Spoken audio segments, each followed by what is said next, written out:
listening to The Breakfast Show on Faith FM with Skafy and Lindsay and producer Sandy. This is the best place to start your day with positive and uplifting thoughts. If you're listening live, today is Monday, the 23rd of March, 2026. And producer Sandy is now going to serve us a new quiz question. Please, producer Sandy. But before you do that, I just want to make a quick little comment about the weather that I was just reading out. So in Darwin, it says 29 degrees, showers and windy. Yeah, of course there's showers and windy. It's just had a cyclone gone through it. It's just funny to me, like as I read out the weather and I can see like the cyclone Showers going past. and very windy. Oh, it's just like the language that I'm given to read out is very mild compared to the actual 29 conditions. showers and hurricanes. Cyclone going cyclones. past. Yeah. Anyway, But look, sorry to apparently interrupt. cyclone Norel is the cyclone that's supposed to be going through Darwin and the Northern Territory. It's just past that now. Look, I think that God really helped because what they were predicting to be like the worst ever storm system that the area has seen in like hundreds of years didn't cause as much damage as it could have. That's good. So I guess this is something we can be grateful for. Absolutely. Yeah. Okay, quiz question number 3. Where was John the Baptist's head placed when presented to Herodias' daughter? Where was John the Baptist's head placed when presented to Herodias' daughter? Correct answers from Skafy and Lindsay. Our listeners can go to Matthew 14, 8-11. Send us your answers 0491 064 669. Where was John the Baptist's head placed when given to Herodias' daughter? And then she took it in turn to King Herod. Matthew 14, 8-11.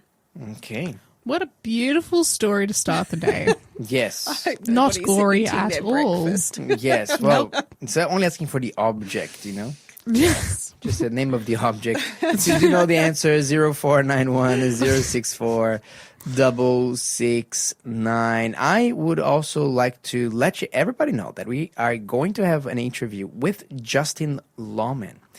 And Justin is going to be talking to us about, an Iranian missile that flew and hit a target 4,000 kilometers away from its launching base. We are going to be looking into the power grid ultimatum that Donald Trump made to Iran. It says, look, you either liberate the Strait of Hormuz or I am going to destroy all of your power plants, starting with the biggest one. Justin's going to be talking to all about that story. What about our fuel? What's happening to Australia fuel? Are we going to just run dry in about a month's time? And what's happening then? New lockdowns? Nice. Well, we were asking Justin what he thinks about that one. And of course, did you know that South Australia just had an election? And there's some very surprising results coming out of that. So Justin is going to be going through all of that. So today at 7:35. But now it's the time to listen to some prodigy kids in the business world. What has your friend designed, Lindsay? Well, first of all, you're a sporty guy.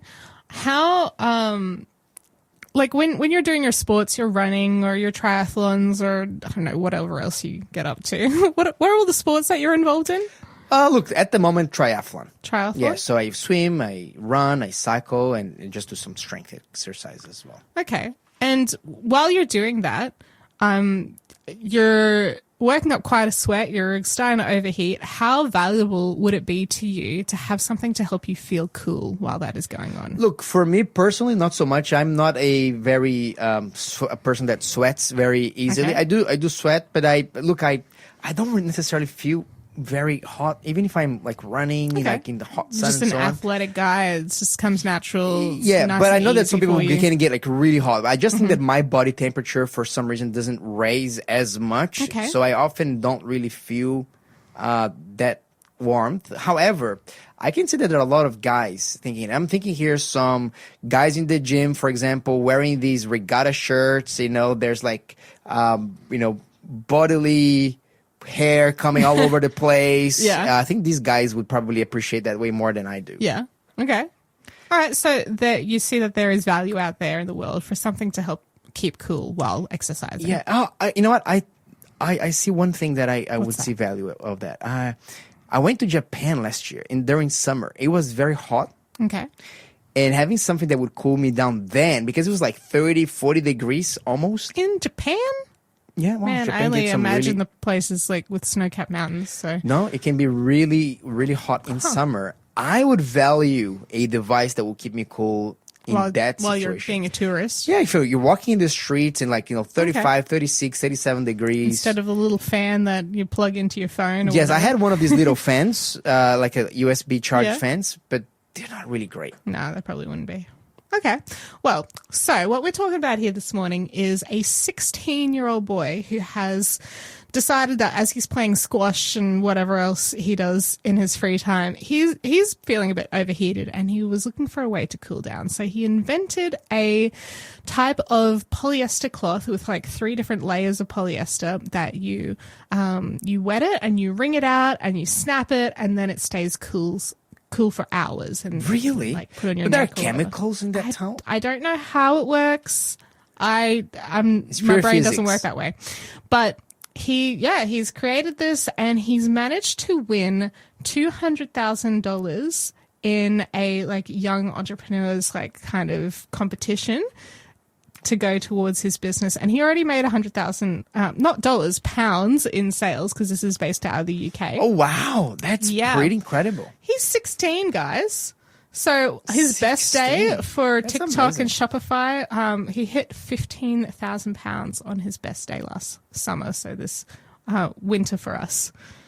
So Wow, that's legit. He probably sold way more than I've ever had in my entire life. Yeah. He's not He's- even 17. he's like half my age and he's made more money than I've ever seen in my life. Don't you think that sometimes I think that God kind of created all of us like with different abilities, but I think that we all have this engineering is like I think that God created humans to be engineers. This is what my theory is. Yeah. He Like creates us to by be engineers creative. saying like looking at the raw materials that God has given us and building something Repackaging it. nice out Yeah. of that and creative. And I think, look, producer Sandy's looking at me and she's looking at like, I'm not an engineer. Look, you are. Maybe you can be a music engineer, a sound engineer. No, that's exactly I'm a where I was lunchtime engineer. going. Yeah, I'm a music engineer. I take random sounds and string them together and create something beautiful. There you Yeah. go. Yeah. Look, I like to sometimes see myself as a spiritual engineer, Okay. if I can. Because what I'm getting, I'm starting to work from the building blocks of God's word, and I'm helping to create and to mix them together and so on, so I can build beautiful things in people's lives. Yeah, absolutely. Big, beautiful, for example, identities. That's how do you build your identity. You have to build your identity. Often we don't come from our parents' house with a fully formed or even accurate identity, or a lifestyle, all these kinds of things. So it is amazing. I think that this engineering motif, what kind of engineer do you see yourself as, Lindsay? Ooh, look, I like taking random secondhand fruit and veggies and coming up with all sorts of interesting foods to eat.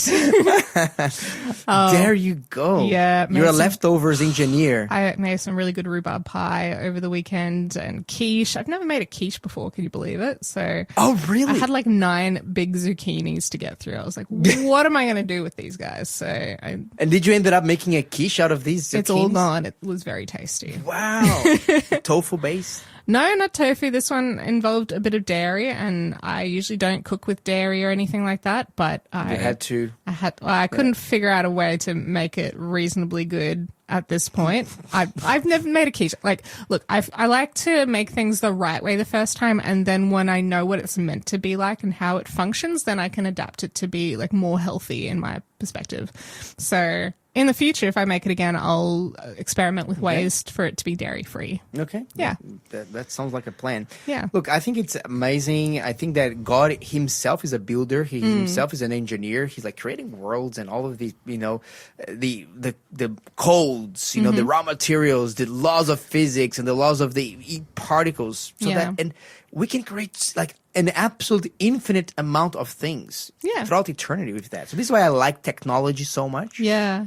Let's get back into this story for a second. Oh, there's more to it. There's more to it. Of course there is. let's go. Yeah. So this kid is 16 years old, but this is not his first rodeo, believe it or not. No? He has Okay. been in business since the age of 8. Okay. Lemonade stand kind of vibes. He, like, for Gen Alpha, that's reselling things on eBay. A very work from home kind of job, right? So yeah, he's been doing that, and his father is a businessman as well, and so he's always looked up to his dad and wanted to run his own business one day. And now he's in high school, and because they're wanting to support him in his business that is really going very well, they've actually put him on only a part-time schedule for school so that he's got the time on his hands to actually run his business. Every And kid's he's got dream. a business teacher that's helping him step through the process of trademarking and creating his own business corporation and all these things, right? So he's actually, not only has he been putting in the reps and learning business from the age of 8, and like looking up to his mentors, his dad and his business teachers, but he's actually got a lot of support around him. These kind of things just don't happen overnight, and neither does it happen in our own Christian walk with Jesus. It takes a long time of growing and a lot of mentorship and a lot of support as a Christian community in order for us to grow in our relationship with God and for others to know Jesus because of our lives. Yeah, I love it. What a legend. And I love the point that you're bringing the angle of, look, our Christian growth, our spiritual engineering side of things doesn't just happen overnight. Not by ourselves alone. It starts smaller, and there's the element of mentors. Do you have any person that, when you think of a mentor, someone that has been a mentor to you? I have so many mentors that I keep in touch with over the years, and different ones for different purposes. So there's one couple who's a pastor and his wife. I call them, he's kind of like a big brother to me, and she's like a big sister. And like they're more like they don't listen as much, they talk more, and like they just like pour into me and like give me advice. And sometimes I'm annoyed by it, but other times I'm like, no, it's really helpful for me. But then there are other people who are mentors who are really, really good at listening and probing and pulling out more depth of what I'm talking about. And they're like, okay, so where's that coming from? And where do you want to go with it? And like being able to like coach me better. So there's different types of mentorship that I have. You are inspiring me to look for some mentors. And you said something amazing, like, how you have different mentors. I think that even in the I was listening to an interview with Lewis Hamilton, and in the Formula One world, these pilots, they don't have just one mentor. They have like one mentor per special area that they're trying to grow in. So, for example, if he wants to get faster at this particular racetrack, he wants the mentor that masters that track like no one else. And I think that I want to talk to God today and say, God, what are the areas that I want to grow, that you want me to grow? And then I said, God, can you please help me find a mentor to help me, to challenge me, to teach me in those areas, because this is the number one way to grow. So I love how you connected these two dots here. So what a great story. What a legend. What a great application. And that's definitely going to be my prayer to God today. Help me find mentors to grow spiritually. You're listening to the Breakfast Show podcast on Faith FM. Positively different. And we are now going to get the answer to our previous quiz question. So please, producer Sandy. John the Baptist's head was placed on a platter. Yeah, it was. It was Yes. on a platter. Placed on a Yep, silver Herodias' platter. daughter Salome took the platter with the head and delivered it to King Herod. Delightful. Yes. And this was at a feast. Yes, it was King Herod's birthday party. That's right. Yeah. Okay, All right. let's move along. Let's rapidly. move along. Thank you for playing along. 0491 064 669 is the number to text. I want to talk to you about a very interesting AI powered software that has been developed. So one of the latest things about AI that has developed in the AI, Lindsay, if you're not into this world so much, is the development of what they call AI agents. Okay. What is an agent? So before, when you would be using AI, it's like a chat. You ask a question, you wait, you get a answer back. But agents, what they do is this. You give the agent a task, and he does not stop until he delivers you what you asked for. Okay. So basically, you give them a task, and then he's going to think, and he's going to provide an answer. He's going to use that answer and build on that. And then he was going to build on the result of that answer, that research, and build on that, build on that, build on that. So it's interacting, and it's not coming back to you until he has thought about the process or done something like thoroughly. More like we do things, like if your teacher asks you to do a research about something, you're going to research something, then you're going to build up from that into the next one. So what if you could program these agents, and if you can multiply them by the millions, and each agent is thinking like a specific person in society? Meaning, what if he's thinking coming from a position that he's tired, or from a position that he's sick, or from a position that he's very happy, or from a position that he votes for this candidate or the other candidate? This is the idea behind Mirrorfish. It's an AI that simulates social society to predict the future. Okay. So hold on, because this is a pretty interesting story, and it's quite mind blowing. This is created by it was built in just 10 days by a 20-year-old Chinese student, and it's just rocketed to be the #1 app on GitHub. Now, GitHub is like the Instagram for programmers, where people can see your programming codes and they commit, they help out. This is open source, meaning it's not owned by any one company. It's just like something that someone just generated. Hey guys, I just created this. What do you think about that? However, he already got a $4 million investment just overnight. The idea behind it is that his social media, he can spawn up to 1 million agents in that environment. And then each person you can choose what they're going to look like or reflect. Like, let's say you want these 1 million agents to reflect how Australian society is. Okay. So it will look like, how many are immigrants, how many are immigrants from each country, how much they, what are the political preferences. So he's just going to generate random people that reflect the society that you're trying to analyze. Then what you do, your input is you come up with a news. For example, you can come up with a news article, or you can say, and you can ask this question: What if I launch this product? What are people going to think? So these agents, these 1 million AI agents, which one having long-term memory, they have relationships with each other. Some of them are married to each other. It's all in a simulation. Okay. They then start to tweet. They have a little Twitter built in, like a little platform where they're talking to each other. And then you can predict how they were going to respond to the event that you throw at them. Uh-huh. Okay, so they have personalities. They have personalities and so on. And then sometimes... And then you throw in a scenario and then you're able to predict how they're going to respond to it. They have a little Twitter, built in, with fast viral posts. And also have a Reddit where, with deeper debates and threads. Sure. So they post, they comment, they they follow, they can change their minds. They can form alliances. They can spark trends. They can even protest like people in the real world. So what is the buzz about everything is that the demonstrations that they've been running with this software, people are saying that they are scarily accurate. Oh. So, for example, one simulated a university scandal, and it nailed the public backlash. So they got a university scandal in China, and they said, okay, how would people respond in the system? And it was exactly how people responded in the real world. There's another person that ran the demo, and they predicted the lost ending of a famous Chinese novel called Dream of the Red Chamber. Do you remember that series that was very famous? You probably don't remember, don't know. You're too young, I think, Lindsay. Maybe producer Sandy. Hey, producer Sandy. Producer, did you remember about a TV show called Lost?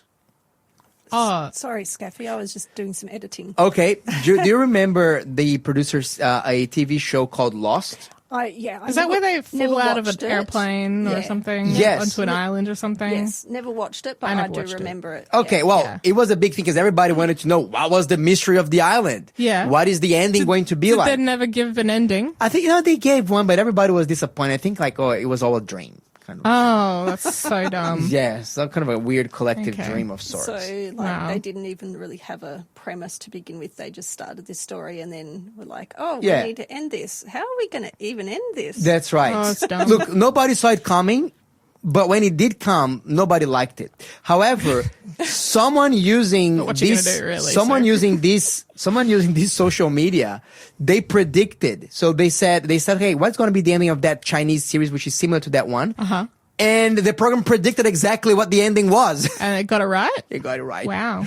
It got it right. Traders are using it. There's one trader that reportedly made over $100,000 with some, real-time predictions from markets. Okay.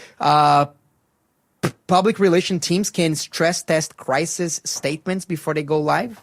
So, for example, let's say, you work for a company and you say, let's say that our company, this happens. Let's say our CEO, we found out that our CEO, does something wrong. Sure. What's going to be the backlash? What would be people saying in that? Mm-hmm. And then the PR teams can then use that to preempt the response, for example, during times of crises. Okay, and then they can rework how the statement is released or something to make it a little less impactful. That's right. Oh, exactly. Because if, for example, if something happens and you want to release a statement, public statement to the public, how are the public going to perceive that? Yeah. You do that and you throw it, and then you can tweak it. So basically, it's this ultimate what-if tool.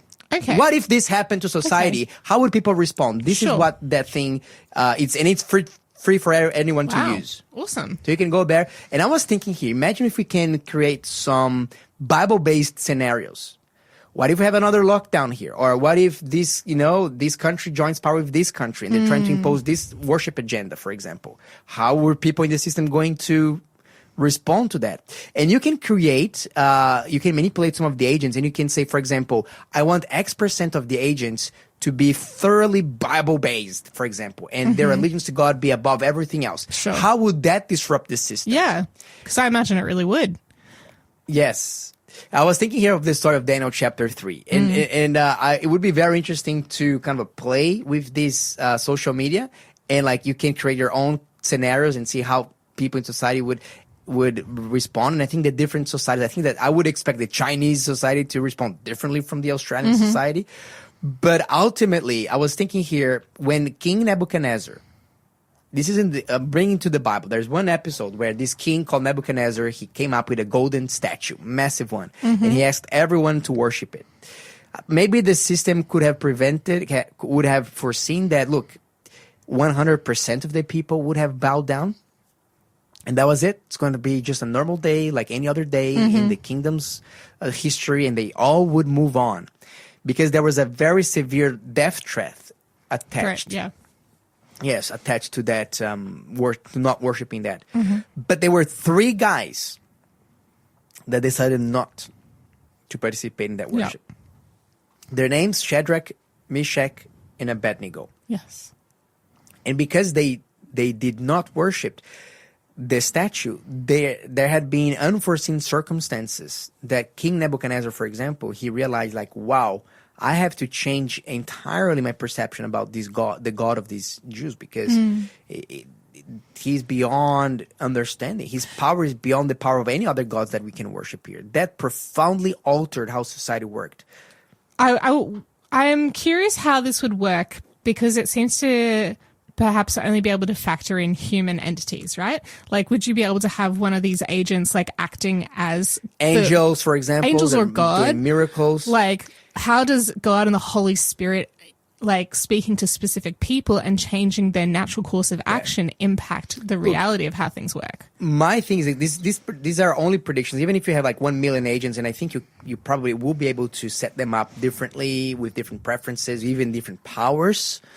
There is a news that came recently that there has been a surge in AI researchers in the Silicon Valley attending church. Oh, really? Yes. Interesting. And why do you think that is? So according to this article, is because they were in a crisis. They're thinking, I think we created a thing way more powerful than we can harness. Okay. And more than we can. So we need to pray and ask God, please help us to figure things out here. So there has been a surge in one time. So they're like, we've created a monster.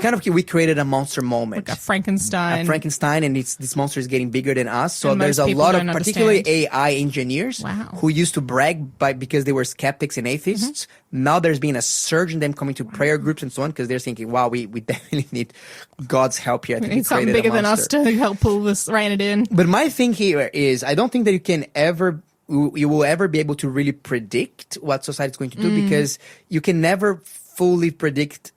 You can never predict what God is going to do. You're listening to the Breakfast Show podcast on Faith FM. Positively different. And now is the moment that everybody was waiting for. We have Justin Lawman, our political correspondent from Canberra, joining us with the latest and greatest in the world news. Justin, good morning to you. My question number one is, do you have fuel in your tank? Ooh. Do we have That's Justin? because- Oh, there Okay, he is. now you go. We have you now, Justin. All right, try that again. No, So the question don't- is, do you have fuel in your tank? That's everybody wants to know that. I've only got about half a tank of fuel, actually. So you're kind of a millionaire because like half a tank is like $500,000 this day and age.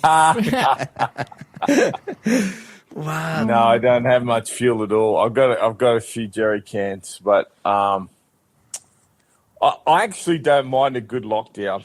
if they were say, hey, yeah, you can't drive anywhere, I'll go, oh shucks. Ah, shucks. So let's talk about fuel first. too bad. Okay, let's talk about fuel first. Do you think that we're going to get into a new fuel lockdown? Like people are talking about it, like fuel rationing and prioritizing like emergency services, maybe farmers or truck drivers, transport and so on. So I know that there's some calls for public sector workers to be working from home to save on gas. Are we seeing a new 2021? What's your guess there, Justin? Look, you've got to make a distinction between diesel and petrol. Okay. Because our country runs on diesel. All the trucking, all the farming, all the stuff that's ultimately going to make sure we can still eat is diesel. Okay. So I don't think, okay, we're going to have petrol shortages and that will affect how much we could drive if it goes this way. If things don't get better, they get worse.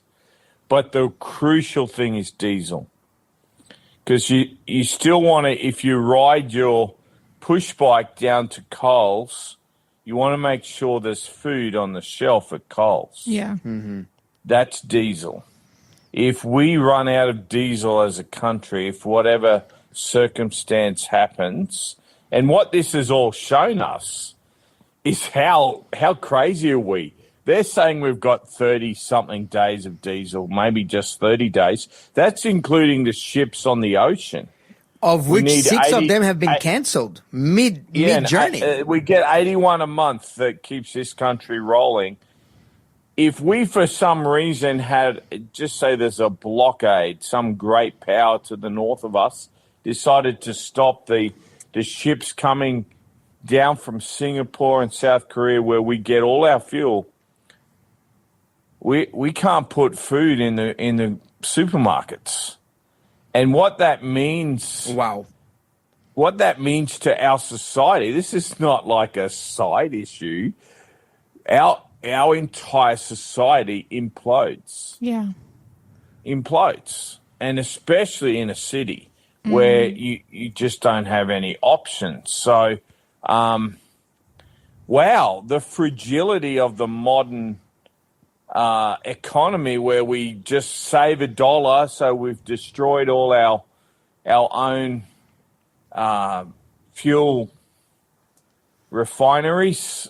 Let's get rid of them. I thought they mothballed the big one in Sydney. No. They knocked it down. And that'll take 10 years to build a new one. Oh, wow. Great. Yes, and billions and billions of dollars.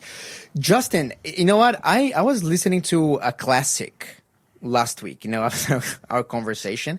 I went online and said, I want to listen again to the Great Reset podcast that the World Monetary Fund came up. And I'm seeing here, this is the kind of event that is fueling up. So just as a reminder, like have you listened to that podcast at the time of the talking when at the time I think it was King Charles was Prince Charles was talking about the idea of the Great Reset. I don't remember that podcast, but I remember everything about the Great Reset. That's a globalist fantasy. That's right. Basically, they're saying this, look at our world. Clearly, things are not working. We need one global big brain so we can all coordinate, we can all be friends, we can all be one planet, one people together, because, different countries fighting all the time. This is certainly not working for us. Look at the calamities, look at the catastrophes, look at the wars.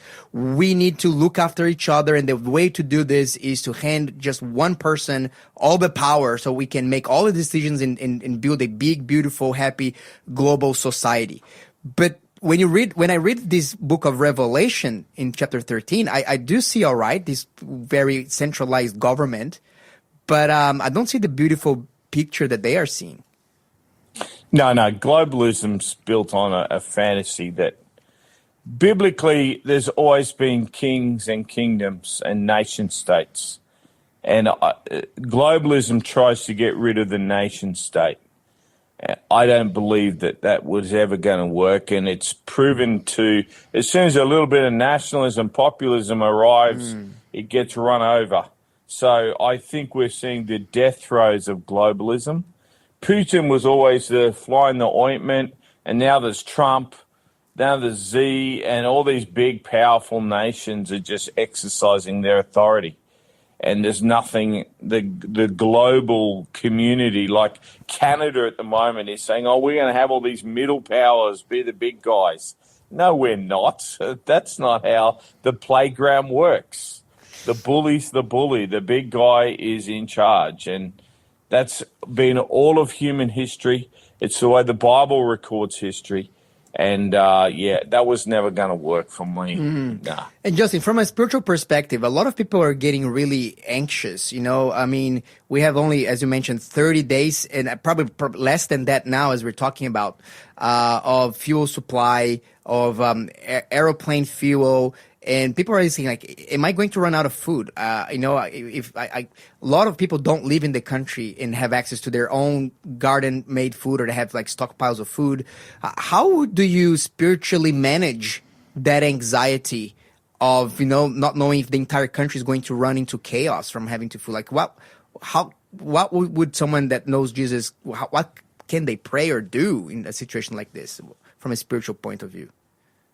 Look, I think spiritually we always live by faith, and who knows how long any of us have left on earth, that we might not see 30 days, in the sense that I could drop dead of a heart attack. So we've got to always live by faith, and none of this has been realised yet. There's still enough fuel in the country. We're not in a crisis yet, but everyone can see, depending on what happens with the Strait of Hormuz and what Iran does in retaliation to what America's doing, this could very sensibly, people should be preparing. And I don't think the Bible would ever tell you not to prepare. In fact, the Bible is a book telling you to get ready, to be prepared. Now, that's spiritually. But I do think people have to be a little realistic about what you would do, like having a bushfire plan. I live in a bushfire zone, and we take preparation. It's not that we didn't have one this summer. That's great, but you know what? If we did, we were ready. And I think it's sensible just to think about that, and I think that can get rid of your anxiety a lot as well. If you have thought about it, you pray about it, and you come up with a plan. Absolutely. No, that's some really sensible words there, Justin. And speaking of which, what's happening in the Strait of Hormuz? Because I heard that President Trump gave an ultimatum to the Iranian forces and said, look, either you liberate the whole strait in 48 hours or else. What's happening there? Well, two things have happened in the last 24 hours that are very significant. The Iranians sent a ballistic missile to the island nation, the island fortress where the Americans have their bombers with Britain, of Diego Garcia. Wow. 4,000 kilometers away. And it was only intercepted by an American destroyer with an interception system they have on their destroyers for these intercontinental ballistic missiles. That Trump said in February 24 that Iran could send missiles into Europe, and he was mocked for saying that. And the Iranians came out and says, no, we only go 2,000 kilometres. Well, all of a sudden, all these capital cities in Europe have realised, well, we don't, if there's one coming towards us, Berlin or any of these great cities, London is even in a panic. Wow. There's nothing they can do. Paris, they can know it's coming. Rome, all of these cities are within the range? Yep. Wow. You can get a circle and put it on a map and put Diego Garcia from Iran and see where it goes. I think Oslo is even within the circle. Wow. This is a bit freaky. So that's the first thing. Is this likely to bring Europe into the war, or? Look, Trump's begging that they'll come and control the price of oil because he can't get re-elected if this really goes pear-shaped on the price of oil. His party can't in the midterms in November. So he's got those domestic concerns, and he wants the Europeans to come and help because they don't have enough Navy ships to control the Strait of Hormuz. They just don't.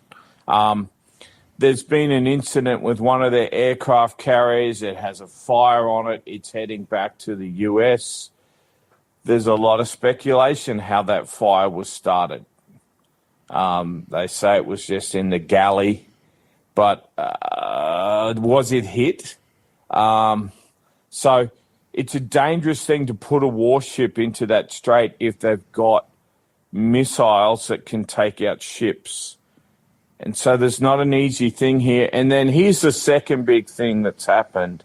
Trump has told them you've got 48 hours to open the Strait of Hormuz or I will bomb all of your power stations so you have no electricity across Iran. So the clock is ticking there. What do you think can happen in that?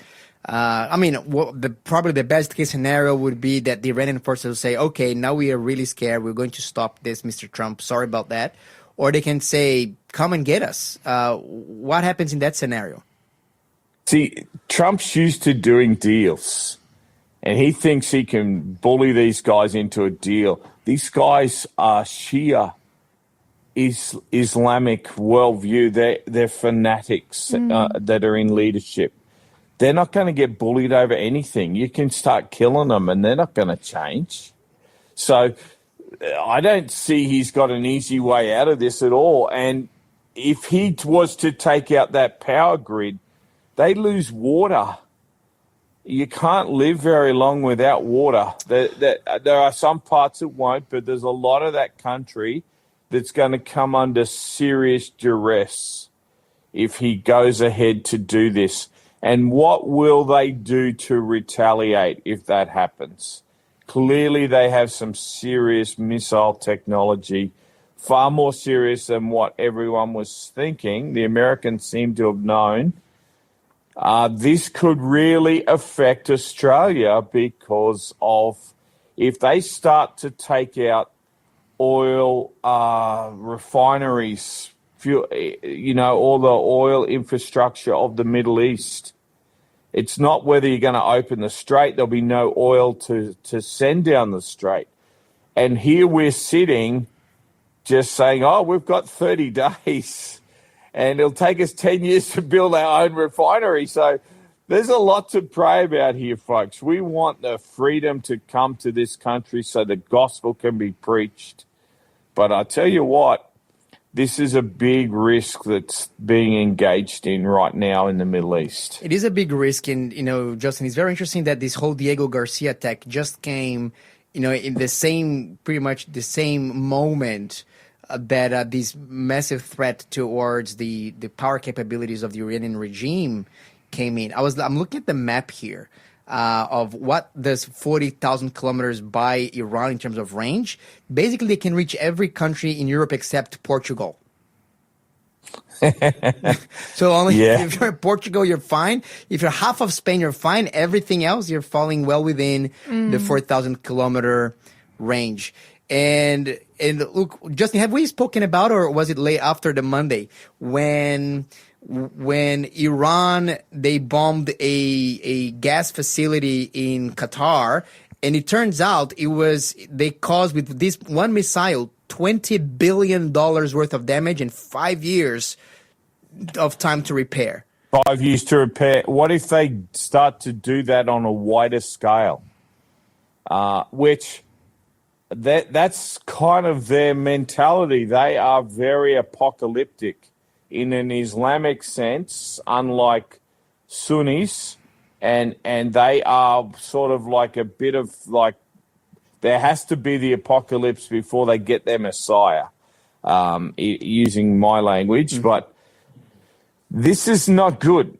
So it's important to pray about it. I don't think we need to be panicking about it. God looks after us, and he's still got his hand over the world, but there's been a lot of trouble in this old world over the years, and we have lived in a very peaceful, prosperous time since the Second World War, largely in the West.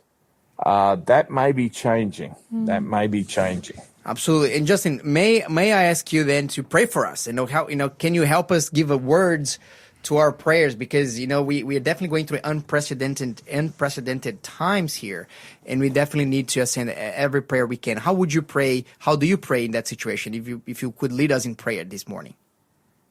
Let's do that. Our Father, we just thank you that you are the God of the universe that spoke and set the stars in place.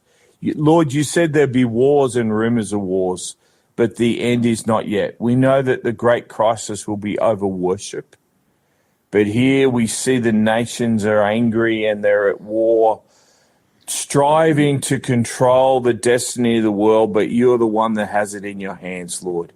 So today we give you the people of Iran, all their leaders.